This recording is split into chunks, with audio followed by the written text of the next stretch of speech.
Nissan Bolovinaca, this is Pacific Waves from RNZ Pacific, Ngo Okoroy Hawkins. Coming up.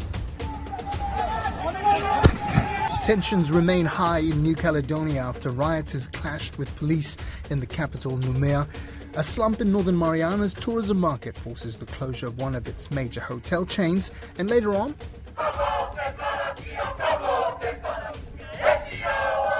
a Cook Islands traditional voyaging vessel, Waka Marumaru Atua, set sail for Hawaii and the upcoming Festival of Pacific Arts.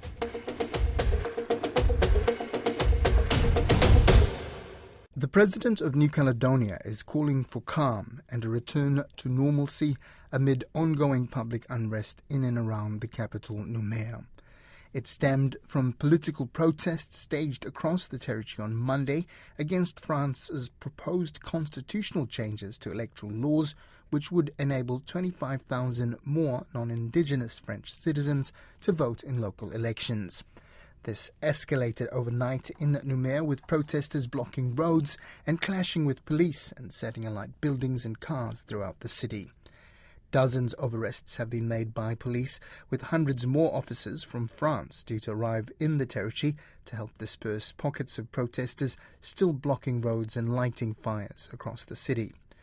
In a statement on Tuesday, Louis Mapu called on all pro- and anti-independence political parties in Noumea to restart dialogue and work together to restore peace and law and order.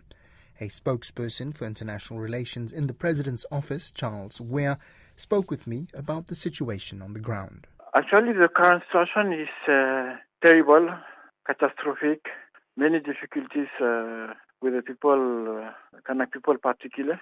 During the night, many shops and cars have been burned. Some of the infrastructure has been also destroyed, burned also. There was some confrontation between the police and especially young Kanak people.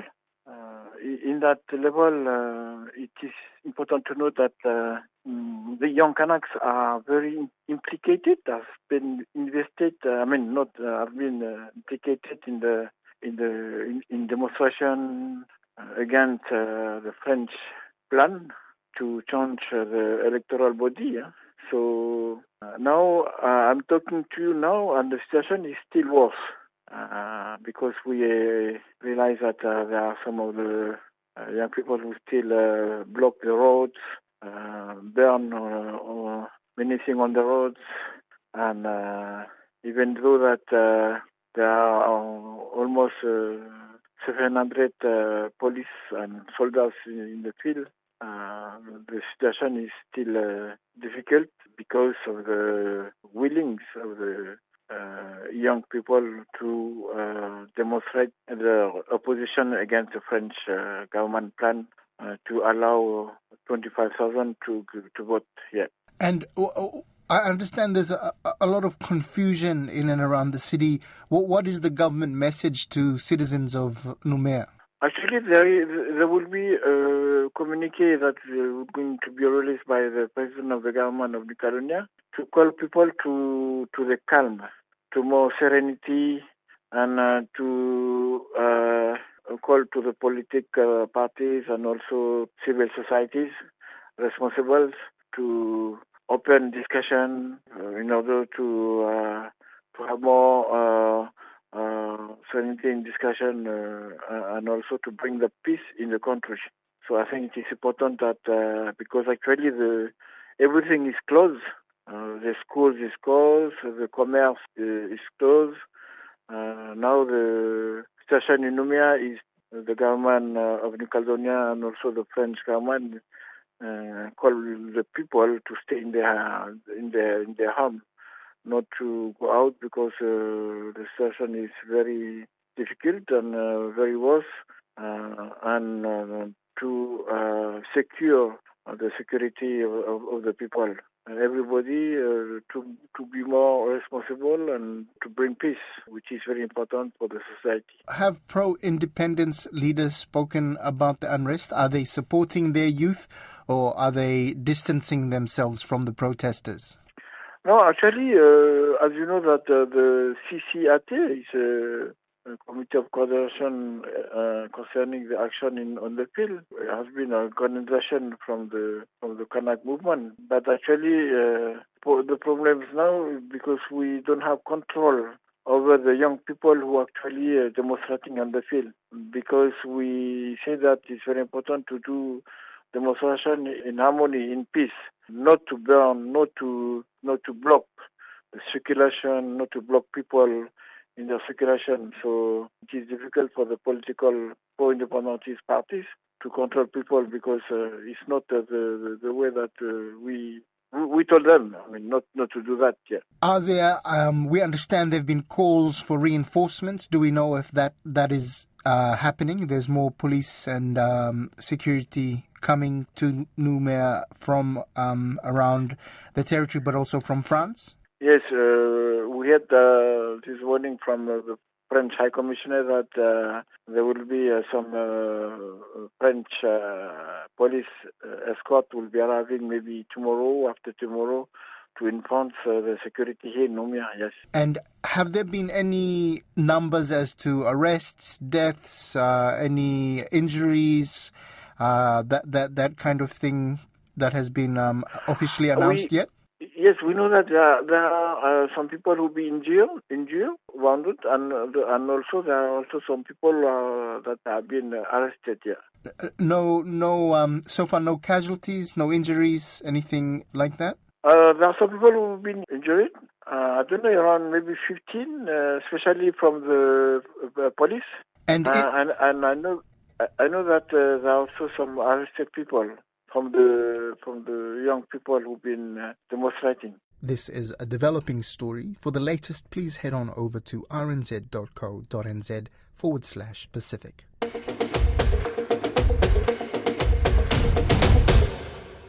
The slump in the Japanese tourism market is seen as the key reason for one of the two main hotels on the Northern Mariana's island of Saipan shutting its doors. The Hyatt Regency, which has operated on the island for 43 years, will close next month. The governor, Arnold Palacios, called the closure disappointing and saddening. RNZ Pacific correspondent on Saipan, Mark Rabago, spoke to Don Wiseman about the sudden closure. It was our only brand name hotel for a while until Count Plaza Resort came in. So a significant hotel. How many people work there? I heard there's like 130 staff would have to leave their jobs because of this closure. How many rooms are we talking about? I mean, how important is it to the tourism industry? I forgot how many rooms, but it's very important because it's our one of only two brand name hotels on Saipan, and it's been here for 43 years. And do we know why? Why is it suddenly closing? Lack of tourists, difficulty in attracting their Japanese clientele. The owners are from Japan, so traditionally they would get their tourists, their guests from Japan, and it's really, really down when it comes to the Japanese tourism market right now. Yes, and that's been the trend for a number of years. But the other tourism from other places like Korea and China has been up. No, Korea is okay. It just came back after COVID. But China, we have limited flights from China. Actually, we just got back Hong Kong airline to fly back to Saipan last Monday. Although it's from Hong Kong, it's a gateway to get Chinese tourism back on the map. There is right now a limitation when it comes to flights from China to the U.S., so we are not exempted from that. So we can only get so and so much airlines from China, but there is no restriction from Hong Kong. So we are, because of Hong Kong Airlines, so we have access to more than 400 airline seats per week.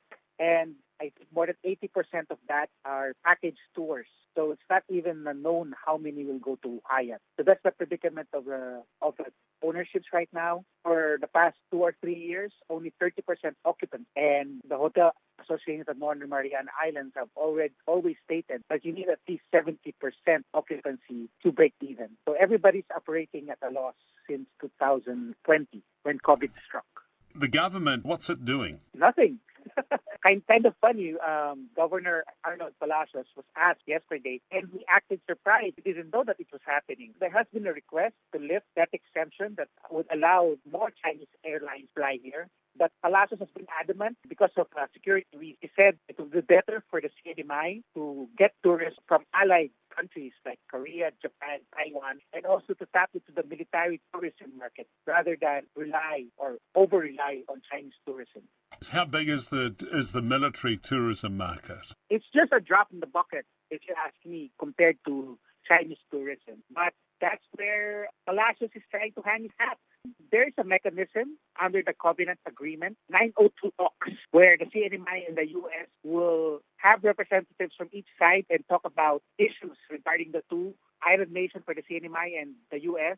because of the Covenant Agreement. And they will talk about Palacios wants a federal bailout, wants federal dollars to come in and help the CNMI survive this crisis right now. Okay. Saipan loses this hotel that's been operating for 43 years, but it's also recently lost this grand project that's been surrounded by controversy right from day one, the Imperial Pacific. So there are these two very large hotels on this quite small island that are now empty. Well, in the case of IPI, 2020, I guess, and it never really became fully operational. And the problem with it is its own doing. It wasn't paying fees. It wasn't being a good member of the community by not paying its vendors, not paying its workers, a lot of violations to be exact. And then I heard that the owners actually filed for bankruptcy, Imperial Pacific's owners in Hong Kong. So now the settlement agreement has been junked, waiting for Chapter 11, which is bankruptcy and then reorganization, to conclude before anything else can be done. What about getting the tourists back from Japan? What sort of effort has CNMI put into that? Well, Mariana's Visitors Authority has always been promoting the CNMI, but it's beyond its control. The U.S. to yen exchange rate is so favorable to the U.S. that it doesn't make sense for Japanese tourists to come here because it's so expensive. At the same time, the Japanese government has an internal program right now where they are encouraging their people to travel around the country instead of outside. Also, we are competing against other sand, and beach tourist spots like Vietnam, the Philippines, Bali in Indonesia, and even Guam in Hawaii. So it's really hard.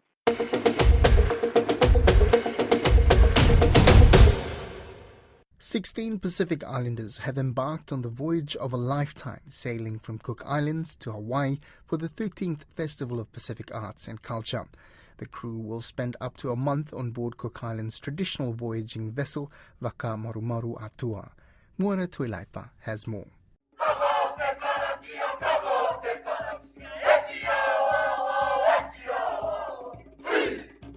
Indigenous voices filled the air as the Vaka and her crew departed early Friday morning.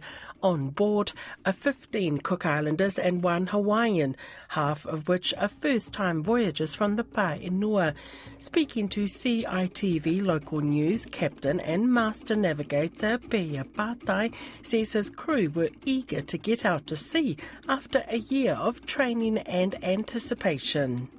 I'm pretty sure our young people on board that's sailing will be the one that's more excited than I am. I've selected a lot of them from the outer islands, 4 from Moke, 2 from Mitiaro, 1 from Aitutaki, and my senior crew is also on board. So I'm very confident with their ability.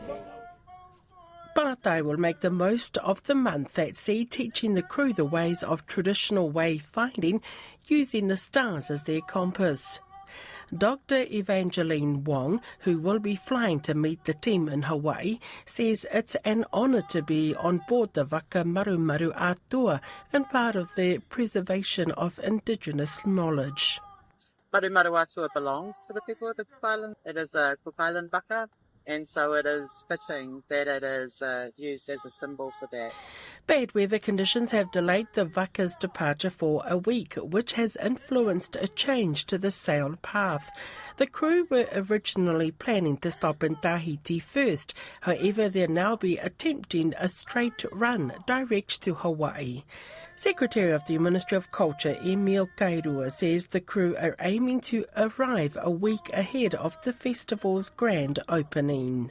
This one will be one of the few times that any ocean-going canoe will be making a direct run for Hawaii without stopping at any islands in between.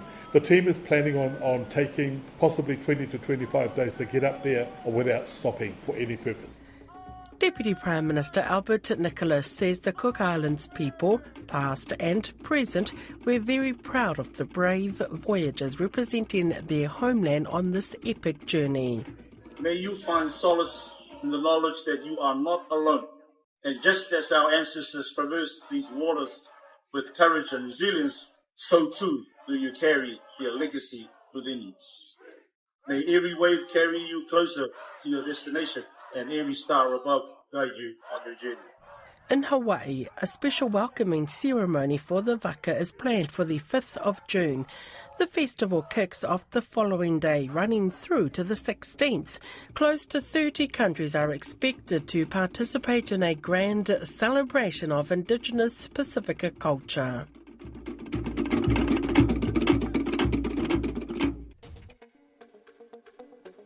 That's Pacific Waves for today. To listen back, head over to rnz.co.nz/Pacific.